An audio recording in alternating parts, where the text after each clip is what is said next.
हनुमान चालीसा पढ़ाते वक्त भूल कर भी न करें, ये 7 गलतियां उठाने पड़ सकते हैं बुरे परिणाम। भक्त बजरंगबली को प्रसन्न करने के लिए अधिकतर लोग हनुमान चालीसा का पाठ करते हैं। विशेषकर मंगलवार के दिन हनुमान चालीसा के पाठ करने से मनचाहा फल प्राप्त होता है।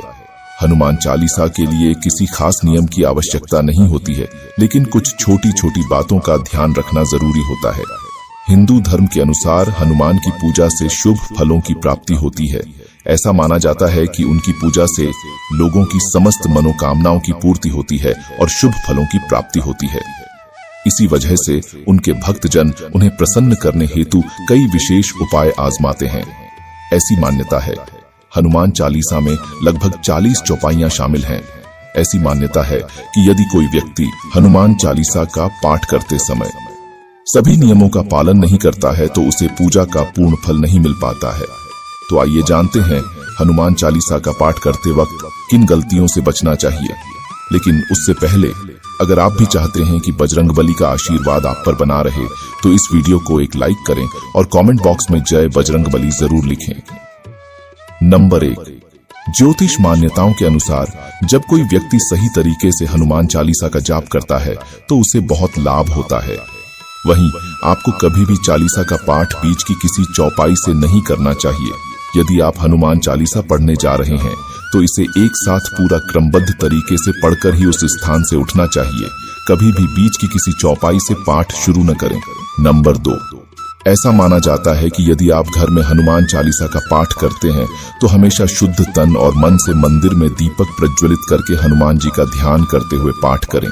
नंबर 3, यदि आप हनुमान चालीसा का पाठ करते हैं तो सुनिश्चित करें कि आपको भूलकर भी तामसिक भोजन या मदिरा का सेवन नहीं करना चाहिए।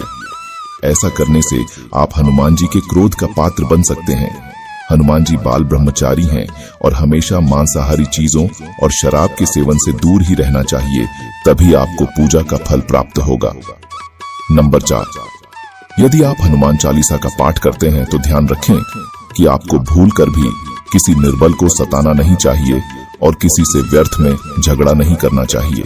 नंबर 5, यदि आप भी हनुमान चालीसा का पाठ करते हैं तो ध्यान रखें कि आपको किसी का भी अपमान नहीं करना चाहिए और किसी के लिए भी अपशब्दों का प्रयोग नहीं करना चाहिए।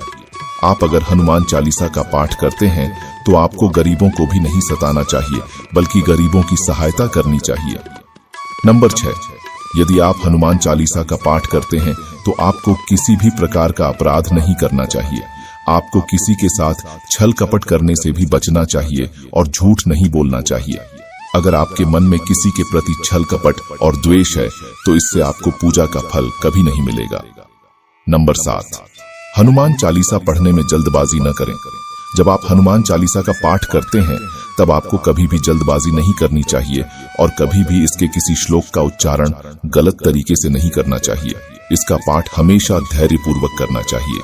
नंबर 8, सभी इस बात से परिचित हैं कि हनुमान राम जी के परम भक्त हैं, इसलिए भगवान राम का नाम लिए बिना हनुमान चालीसा की शुरुआत न करें, वरना आप इसके फल से वंचित रह जाएंगे। नंबर 9, हनुमान जी और उनके इष्ट श्री राम के चित्र की स्थापना करें। इसके बाद उनके समक्ष जल से भरा पात्र रखें। कम से कम 3 बार से लेकर 108 बार तक चालीसा का पाठ करें। घर में हनुमान चालीसा का पाठ करते समय तन और मन दोनों साफ होना बेहद जरूरी है। नंबर 10, हनुमान चालीसा का पाठ करते समय मन किसी भी प्रकार अनुचित ख्याल नहीं आना चाहिए। प्रयास करें कि चालीसा पाठ का समय रोज एक ही हो। विशेष दशाओं में यात्रा तथा सोते समय भी चालीसा का पाठ कर सकते हैं। नंबर 11, मंगलवार और शनिवार को हनुमान के दर्शन। हनुमान चालीसा का पाठ करने वाले को मंगलवार और शनि को हनुमान मंदिर में जाकर हनुमान जी के दर्शन जरूर करने चाहिए। यदि मंगलवार या शनिवार को हनुमान मंदिर में जाकर उनके सामने घी का दीपक जलाने से और हनुमान चालीसा का पाठ वहीं बैठकर करने से बड़े कष्ट दूर हो जाते हैं। नंबर 12, यदि आप हनुमान चालीसा का पाठ पढ़ते हैं फिर भी गलत लोगों की संगत में बैठते हैं, उनका साथ उनके गलत कामों में देते हैं तो आपका पतन निश्चित है, इसीलिए ऐसे लोगों से दूर ही रहें।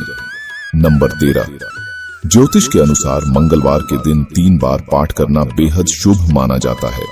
जब भी आप पाठ करें तो सबसे पहले एक पात्र में जल भरकर रख लें। उसके बाद जब हनुमान चालीसा का पाठ संपन्न हो जाए तो उस जल को ग्रहण कर लें। इससे आपको लाभ तो मिलेगा ही, साथ ही हनुमान जी भी जमकर अपनी कृपा बरसाएंगे। नंबर 14, सूतक काल। परिवार में जब किसी इंसान की मौत हो जाती है तो वहां सूतक काल मान्य रहता है। जब तक यह सूतक काल रहता है तब तक हमें हनुमान सहित किसी अन्य देवी देवता की पूजा नहीं करनी चाहिए। इस दौरान मंदिर में भी प्रवेश न करें। दोस्तों, वीडियो अच्छी लगी हो तो लाइक जरूर करें।